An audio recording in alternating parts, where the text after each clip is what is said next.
The Avatar franchise is one of the highest grossing franchises in the world per capita. There's only 2 movies so far. I guess this is the third, but those 2 movies are both in the top 5 highest banking movies of all time.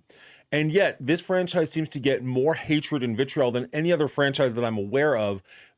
Maybe because of that success, I'm not entirely sure. But regardless, I wanted to let you know before we go into this review, I like Avatar and I loved The Way of Water. How do I feel about Fire and Ash? Find out soon.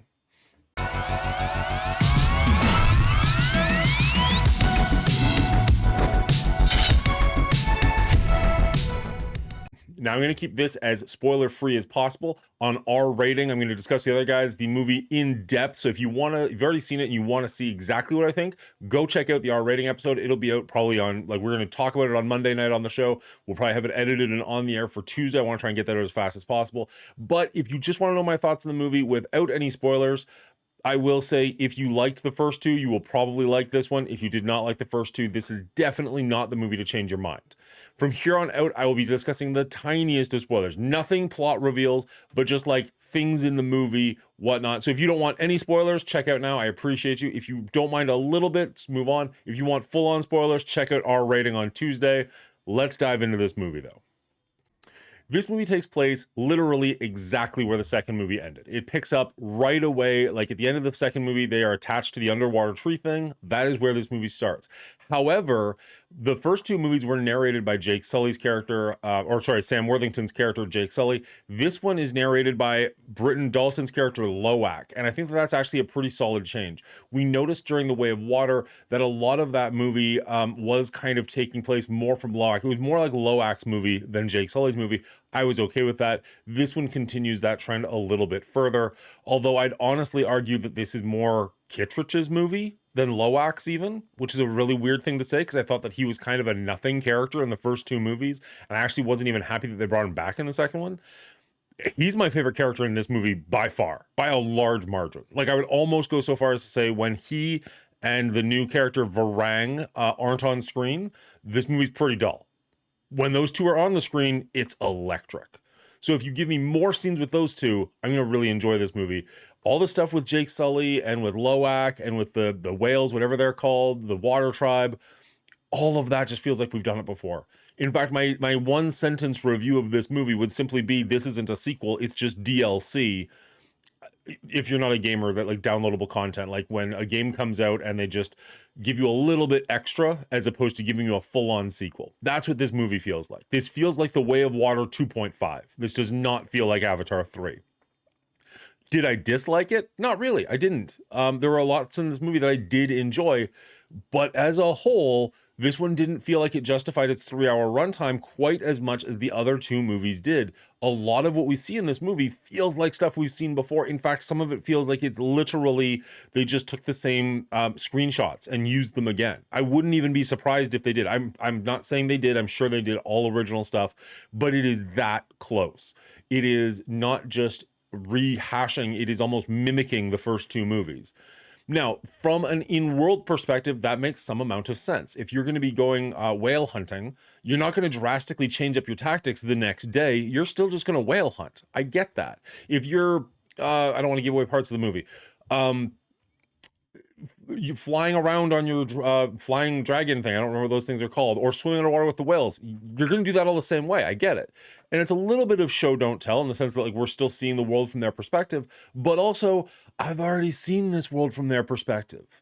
Like the first Avatar introduces you to Pandora and the Na'vi and all these incredible things. And so when it like has those scenes where it's doing nothing but exploring the world, I'm all in because I've never seen that before.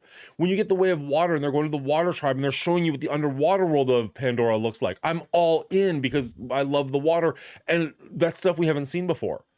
Way too much of this movie is doing that with stuff we have seen before.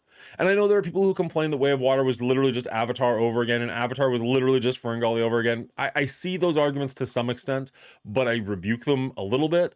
In this movie, I can't rebuke them. This literally is just The Way of Water 2.5. The stuff that is new in this is really cool. I wish they'd focused more on that. I wish we got more with the military. I wish we got more with Varang's fire squad. I wish we got more with, again, I can't believe I'm saying this, but more with Kittrich. Those were all incredible parts. Everything to do with Jake Sully and his tribe really just felt rehashed like we'd seen it before. Now, I'm not the biggest fan of Sam Worthington. I think he does an okay job in these movies, but I was actually pretty happy that we replaced his voiceover with Loax. We're moving on to the next generation, and I think that's the natural progression and the way that this should be. I don't really get that much from Jake Sully's character. I feel like in the first Avatar movie, we learned everything we needed to learn about him. We saw his entire adventure, everything we needed from him. Now that he's got kids, now that he's got a family, it makes sense that he's no longer the main character. Move on to Loak. I am 100% okay with that.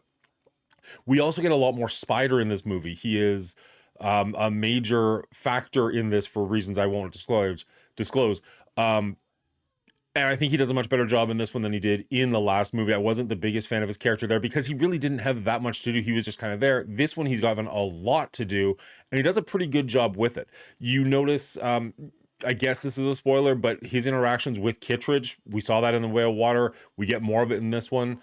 I enjoy that. I think that he did a much better job.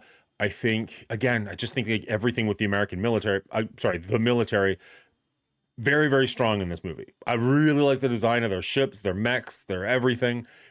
But I don't know that we saw anything in this movie we haven't seen from them before. It's this, and again, it's the next day. It's the next day. It makes sense that it would all be the same stuff. I get that. From an in-world perspective, all of this makes sense. But from an audience perspective who's been waiting 3 years to spend more time in Pandora, it really felt like you're just showing me the same stuff. Now, you could argue that it would be a plot hole if like they had a completely different way of doing things and it was way more effective 2 days later. I get that that wouldn't make sense, but show me something new, show me something cool, show me a reason for this movie to exist. And I don't know that I see one. And that sucks because I like this franchise and I liked chunks of this movie a lot, but this is a 3 hour and 20-minute movie that did not need to be that long. We've seen a lot of what happened in this. If you're going to continue it off exactly from that plot point, then treat this like a 4 hour or 5 hour single movie as opposed to 2 separate 3 hour movies where you have to rehash and re-show me all the things. I just saw it. We all know what happened in Way of Water. We don't need to have this thrown at us again, and yet they do constantly. Now, I will say most of the scenes that they do that in where they are like showing you what is happening, they do it pretty quickly. They don't linger on those scenes like they did in Way of Water. So that's good. They're just kind of like, yeah, we did this already. We're doing it still because quite frankly, that's the way the military would work. If you've got a strategy that works, you're just going to keep doing it. Makes sense. I'm glad that those scenes are like 20 seconds long, but the amount of them that showed up, it's hard not to roll your eyes and be like, oh, this again. Oh, this again. Especially with a franchise that has already been heavily criticized for just stealing from other things, whether it be Pocahontas, Ferngully, itself, whatever. Now you have a movie that is straight up stealing from itself, and I don't have an argument against it. On our rating, my 2 co-hosts do not like this movie as much as I do, or more, not this movie, we haven't talked about this movie yet, but the previous 2 movies as much as I did. I'm terrified of what I'm going to say to them on Monday because I know I'm going to have no ammunition. Did I like this movie? Sure I did. Why? I don't know. It's the exact same as the last one. I could fight against them in the last 2. I have no argument on this one. It is the same movie. The acting was all done fairly well. There's a little bit of hit or miss here. There's a couple of scenes with Spider specifically where I'm just like, who are you talking to? There's nobody in the room with you. Like, people do that. Like, real people actually, I'm talking to somebody right now. There's nobody in the room with me. People do that, but it was just kind of jarring on screen where you're just like, who are you interacting with right now? Like, he's just literally narrating what he's doing at the time. He's like, oh, I'm holding a cup right now. Oh, I'm going to put the cup down. Oh, okay. Wow, that cup was metal.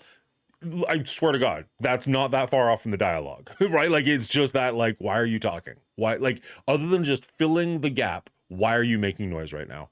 It's hard to say too much else without getting into spoiler territory, which, again, we'll be doing on our rating later on this week, with the exception of saying this is the first time I liked Kittredge.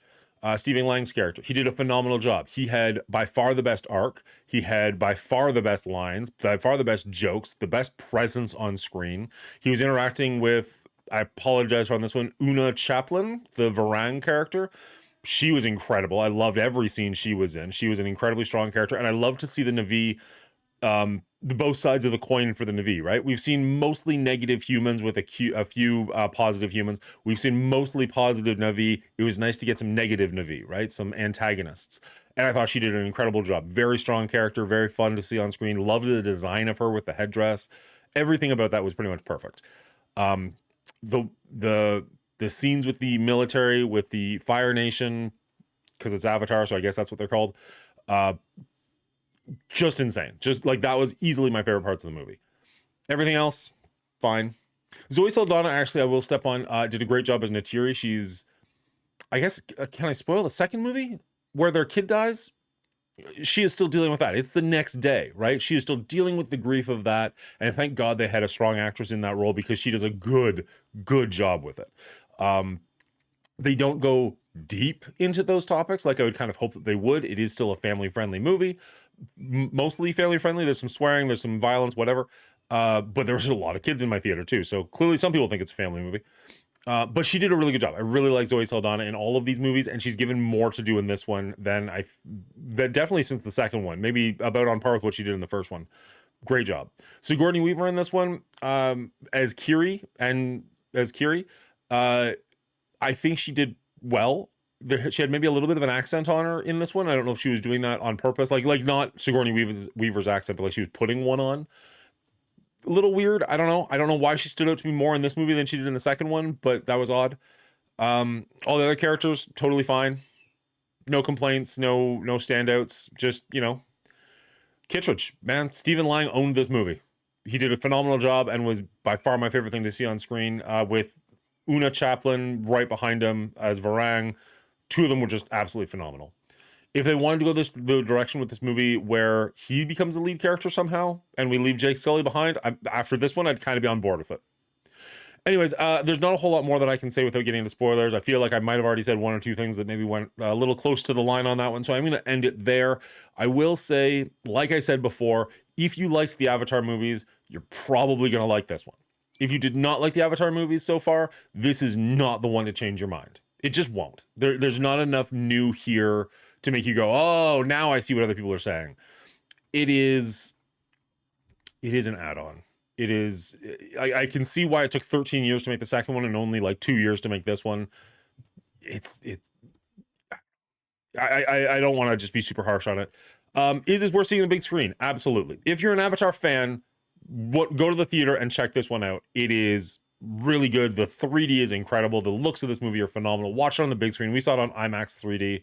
I couldn't recommend it enough. If you're not a fan of this franchise, the spectacle is not enough to keep you interested for 3.5 hours or 3 hours and 20 minutes. Don't bother. Even the Doomsday, the Avengers Doomsday trailer at the very beginning, super short, not very impactful. You'll be fine skipping that anyways, even if you were just like, man, I really want to know what's going on there. Don't worry about that. It's like 10 seconds long. You're fine. Let me know in the comments below. Is this something you're curious to check out? Are you on the fence about it? Did I push you one way or the other? I'd love to know what you have to say. Leave a comment, even if it's just an emoji, because engagement really helps with these things. If you made it this far in the video, consider hitting like and subscribe. We do a lot of videos on this channel, whether they be movie reviews, trailer reactions, or our rating, where we break down a movie franchise by movie, give an overall score, and throw it up on the board. I do that with two co-hosts, Brian and Will. It's a really fun time. We do that every Thursday. However, this Thursday's Christmas, so we're doing it on Monday, talking about this movie right here, Fire and Ash. Join us there at twitch.tv/The Mongoolie Show, or right here at Mongoolie Movies on YouTube. Either way, I hope you subscribe so I see you in the next one.